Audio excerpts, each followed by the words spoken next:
అన్నట్టు అడగడం మర్చిపోయాను. నీకు అంజలికి తెగిపోయిందంటగా. అంత అర్థం ఏంట్రా నీకు దరిద్ర నేను జస్ట్ ఆనందం జాగా మొరలగా అక్కడ మన వాళ్ళందరికీ పార్టీలు ఇచ్చేస్తున్నారు తెలుసా. అవును, నిన్ను వదిలేస్తే అంజలి అన్నవరం వెళ్ళి సత్యనాథం చేస్తాను మొక్కుందంటగా. నిన్న వాళ్ళ ఫ్యామిలీ అంతా కలిసి ట్రైన్లో అన్నవరం వెళ్ళిందంట. ఇంటికేనా దింపేస్తావా? పదా దారిలో చిన్న పని ఉంది, అది చూసుకుని వెళ్తే నీకేం ప్రాబ్లం లేదుగా. ఏం ప్రాబ్లం లేదు, పద.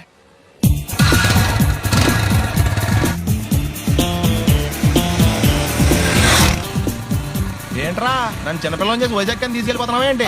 లేదురా, సరదాగా జోక్ చేసానురా. బైక్ మీద బుద్ధున్నాడు ఎవడం దూరం వెళ్ళడం. అందుకే అన్నవరం దాకా వెళ్ళి వచ్చేద్దాం. అన్నవరమా? ఆ. ఆప్ మా ఇంటికి నడిచి వెళ్ళిపోతాను. వచ్చేప్పుడు బైక్ మీద దింపుతారా? ఒరే ప్లీజ్ నీకు దండం పెడతాను ఆపరా. నేను ఆపను, నువ్వు కావాలంటే దూకే. ఒరే ఎదర బ్రేక్ అని ఉంటుందిరా బాబు, దాన్ని వాడు. సారీ నాన్న, అన్నవరం వెళ్ళేదాకా యాక్సిడెంట్ తప్ప ఏం వాడదలుచుకోలేదు. మరి అలా అని చెప్తే బట్టలు తెచ్చుకున్నాను కదా. స్నానం చేసేవాళ్ళకి రా బట్టలు, నీకెందుకు?